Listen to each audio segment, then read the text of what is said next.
Assalamualaikum warahmatullahi wabarakatuh. Alhamdulillahi wa kafa wa salamun ala ibadihi alladzina istafa. Imam, Bapak Kiai, para tokoh masyarakat dan seluruh jemaah Masjid Al-Hidayah Duku Krikil. Semoga dirahmati Allah Subhanahu wa taala. Tadi alhamdulillah kami berjumpa dengan Bapak Kepala Desa sama Wali Kota Bengkulu Haji Ami Hasan. Dia tanya, ini Hasan nama bapaknya? Iya. Nama ayah saya Katpoli, kakak saya Zulkifli Hasan. Oh, ini adiknya Menteri Perdagangan. Alhamdulillah beliau senang menerima kedatangan kami. Dan begitulah yang namanya orang Islam itu bersaudara. Orang Manado bilang orang bersaudara. Orang Kenya di Afrika Timur itu dia bilang mimi na wewe tukundugu, di bahasa Afrika ya. Orang Somalia sebelahnya lagi tuh. Kalau lihat Afrika itu ada tanduk di negara itu, tanduk Afrika itu namanya Somalia itu dia bilang aniga adiga walalu, saya dan kamu saudara. Orang yang sudah pernah ke India, Pakistan atau Bangladesh itu mendengar di sana ham bye. Orang India. Kalau orang Bangladesh dia bilang amra bye.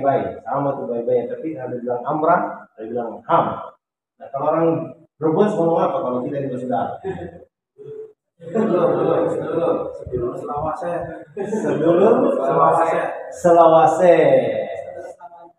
Sedulur selawase. Wow. Sedulur selawase. Weteng war iman mantap.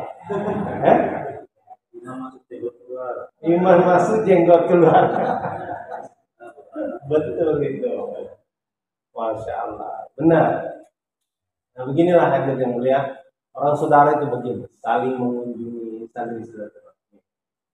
Dan yang membicarakan kita bersaudara di seluruh dunia ini dan termasuk di seluruh Indonesia di 1 juta masjid ini itu hanya orang-orang jenggot ini, Pak Jenggot aja. Banyak ini taklim dibuat para ulama, para ustadz, tapi tidak ada yang menyampaikan kita ini bersaudara. Tidak ada. Sehingga rasa persaudaraan itu jadi sepertinya aneh kalau ada membicarakan. Ada 4 golongan sikap ketika kita menyampaikan kita bersaudara. Sikap yang pertama, dia dari mana kita bersaudara?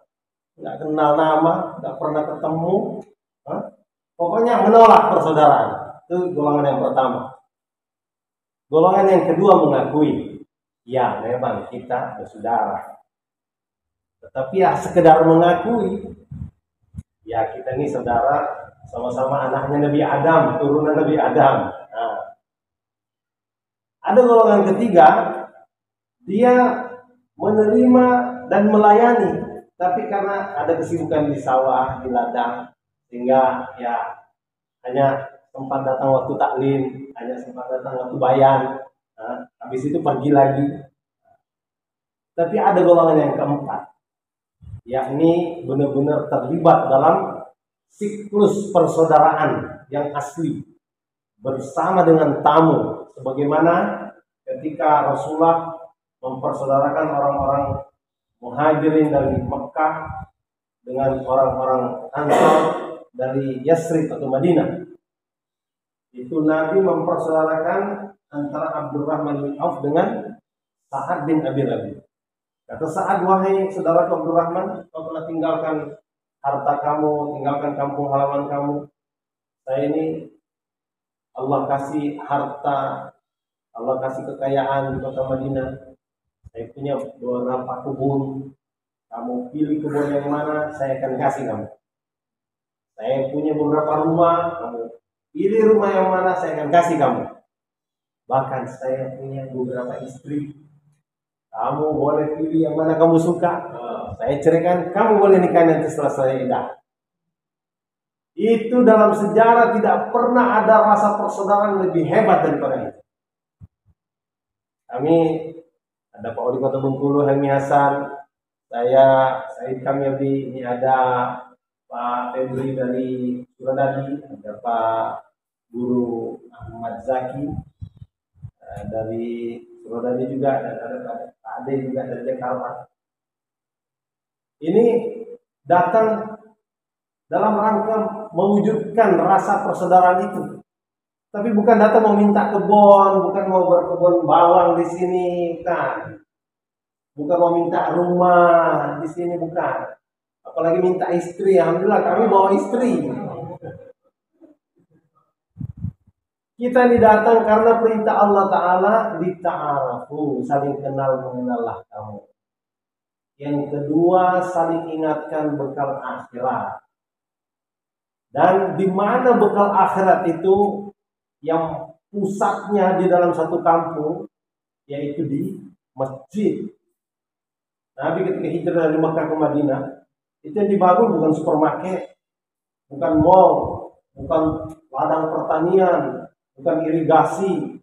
Padahal itu daerah kering kerontang, gersang. Nabi membangun masjid. Karena dengan amal masjid, semua masalah akan selesai. Masalah pertanian akan selesai. Masalah perdagangan akan selesai. Masalah ekonomi, masalah politik, hankam, pendidikan, semua selesai dengan amalan masjid. Hari ini satu Indonesia meninggalkan amalan masjid. Sehingga seluruh persoalan telah datang dalam kehidupannya. Hadirin yang mulia, maka kami mau sama-sama saling memberi semangat agar kita mau membuka masjid kita 24 jam setiap hari. Jangan kalah sama pom bensin. 24 jam buka setiap hari. Rumah sakit buka 24 jam setiap hari. Kalau di Jakarta tukang tambal ban buka 24 jam setiap hari. Ada nggak di Brebes? Di Pantura ada. Pantura 24 jam tukang tambal ban. Masa Pak Wali Helmi Hasan itu pergi ke Garut. Di Garut itu ada tukang gorengan yang goreng pisang di situ, molen di situ, gandasari di situ, tahu tempe di situ.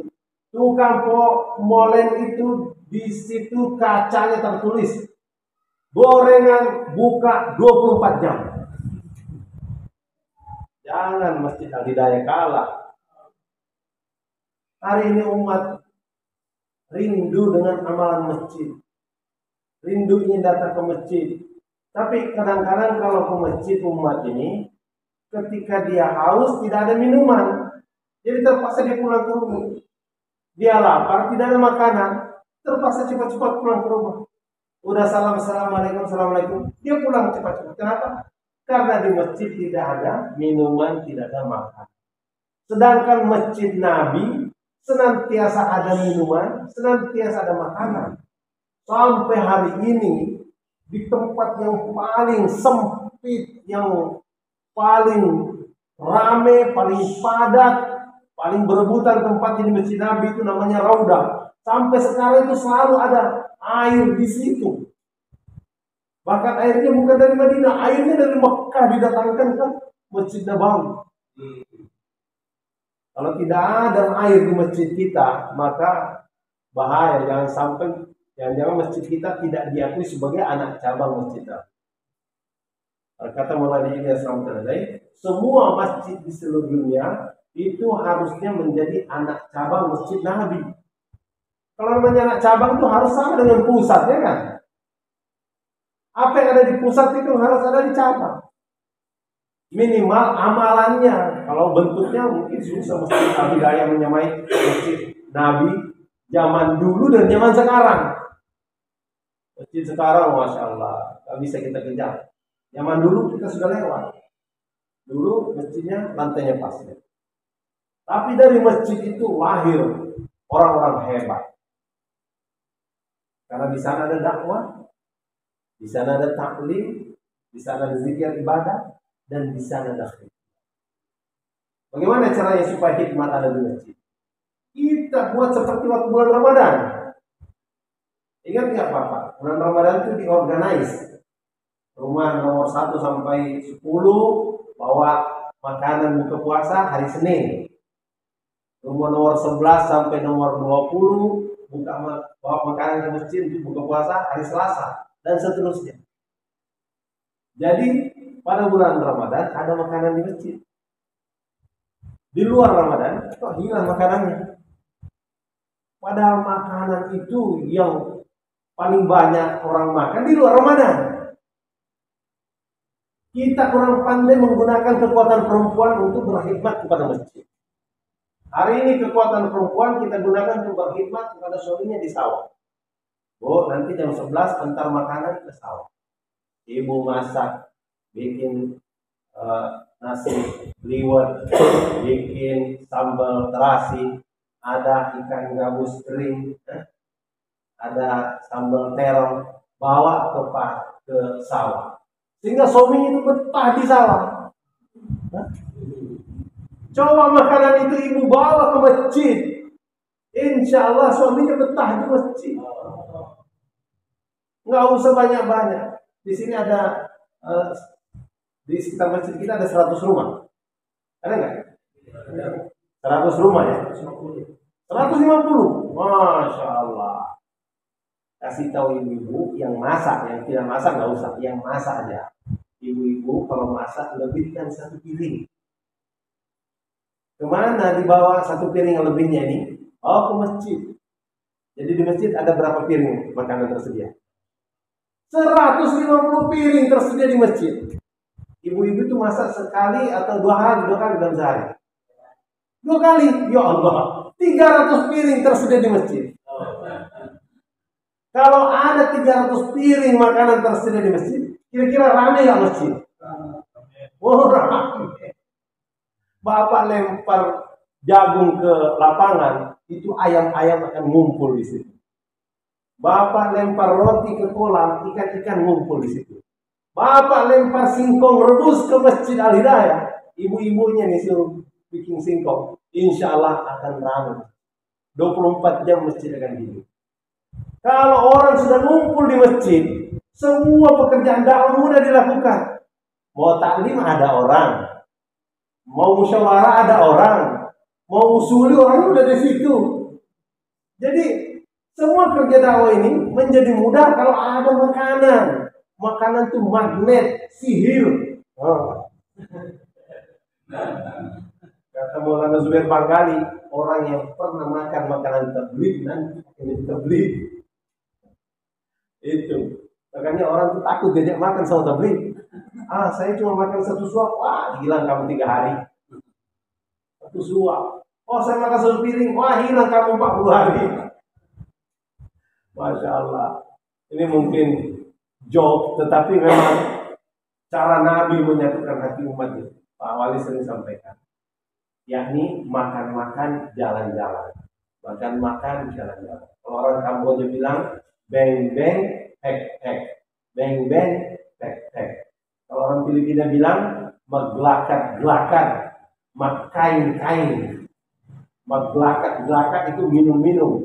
Makain-kain, makan-makan. Itu orang Filipina, bahasanya Tagalog. Ada kurang enak dengernya. Makain-kain, maggelakat-gelakat. Itu bahasa orang Tagalog, Filipina. Beng-beng, hek-hek, bahasa orang Kamboja. Makan-makan, jalan-jalan. Nah kalau orang sini apa bahasa? Mangan-mangan, dolan-dolan. Mangan-mangan, dolan-dolan. Ini cara Nabi menyatukan hati umat itu. Tiap hari sahabat diajak makan. Habis makan dia jalan-jalan. Jauh-jauh, susir, jalan-jalan. Ini rahasia yang kita lupakan. Presiden siapa ya? Mangan-mangan, dolan-dolan. Mangan-mangan, dolan-dolan. Ini aja kerja saya tiap hari. Mangan-mangan di masjid, habis mangan-mangan, dolan-dolan ke tetangga, ya kan? Kalau sehari itu nggak usah lama-lama, 2,5 jam aja setiap hari, ya kan? 2,5 jam setiap hari. Di rumah juga begitu.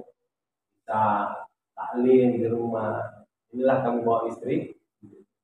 Dan saya ingin menyampaikan satu amalan yang akan membuat utang-utang lunas. Mau nggak?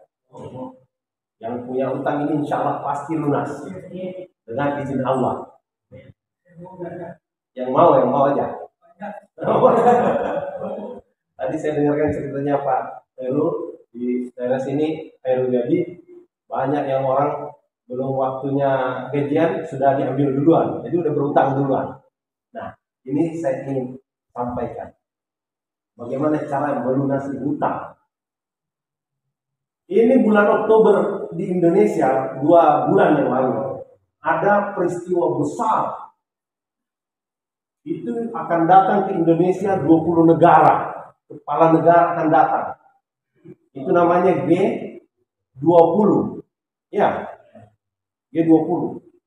Dia datang ke berapa provinsi? 1 provinsi saja. Di provinsi Bali. Tapi 34 provinsi di seluruh Indonesia itu semuanya memasang spanduk selamat datang kontingen G20. Tanda gembiranya rakyat Indonesia akan kedatangan kepala-kepala negara. Ada 514 daerah tingkat 2, kabupaten dan kota yang memasang spanduk-spanduk. Di kantor Pak Wali Kota Bengkulu Hendy Hasan itu ada tulisan G20 selamat datang. Padahal presiden-presiden ini tidak datang ke Bengkulu, tidak datang ke Makassar, tidak datang ke Papua, datangnya kemana? Bali. Ada 17.000 pulau di Indonesia. Itu yang didatangi hanya 1 pulau. Tapi seluruh pulau-pulau ini mengucapkan selamat datang. Seluruh kereta api itu ada tulisan selamat datang peserta G20. Pesawat-pesawat selamat datang, di bandara-bandara selamat datang, di jalan-jalan selamat datang. Dan ketika presiden itu datang dari tangga pesawat sampai ke mobil yang menjemputnya, itu dibentangkan karpet merah. Di situ berdiri presiden, berdiri menteri-menteri, berdiri pengurus-pengurus negara. Yang datang adalah kepala negara, menjumpai kepala negara, artinya tamu negara. Yang datang ke masjid, itu tamu negara atau tamu Allah? Tamu Allah. Kira-kira mulia mana? Tamu negara atau tamu Allah? Lebih mulia? Tamu Allah, Masya Allah. Kalau kita buat sambutan seperti itu, ketika tamu-tamu Allah datang, ketua DKM, ketua masjid, Bilal, Gorim, Khotib berdiri di depan pintu menyambut tamu-tamu datang. Tamu datang kalau dari jauh langsung siapkan tempat tidurnya. Ini kasurnya, ini bantalnya, ini kamarnya. Kemudian ini ruang makannya, sediakan di situ anggur, apel, sediakan pepaya, pisang, lengkeng, apa lagi? Bawang, digoreng dulu. Masya Allah, itu dilakukan di Bali untuk menyambut G20 ini. Setelah selesai, itu ternyata Allah tidak sia-siakan pengorbanan rakyat Indonesia. Itu untuk mencetak spanduk-spanduk, pasang di mobil, pasang di pesawat, itu mungkin puluhan miliar, mungkin ratusan miliar. Mungkin 1 triliun ada dipakai untuk mencetak-cetak itu. Tapi apa yang terjadi? Ternyata dengan izin Allah 4 negara menghapuskan hutang Indonesia. Amerika menghapuskan hutang Indonesia. Italia menghapuskan hutang Indonesia. Jerman menghapuskan hutang Indonesia. Apalagi Australia menghapuskan hutang Indonesia. Berapa jumlahnya? 5 triliun. 5 triliun itu banyak hadirnya mulia. 1 juta itu banyak. 10 juta banyak. 100 juta banyak. 1 miliar banyak. 1 miliar itu kalau 1 triliun berapa miliar? 5.000 miliar. 1000 miliar ke 1 triliun. Jadi kalau 5 triliun sama dengan 5.000 miliar dihapuskan. Ini keberkahan menyambut tamu. Keberkahan memberikan minum kepada tamu. Keberkahan memberikan tempat tinggal kepada tamu. Hutang dihapuskan. Bagaimana? Bersedia menyambut tamu dengan senyum? Sediakan bawang goreng, insya Allah. Nah, insya Allah. Sediakan. Inilah yang akan membuat Allah Ta'ala akan memudahkan kehidupan. Beginilah caranya Nabi dulu menyambut tamu. Senang dengan kedatangan tamu sehingga berkah. Satu suap makanan di rumah kita yang dimakan oleh tamu itu dikatakan pahalanya haji dan umroh yang sempurna.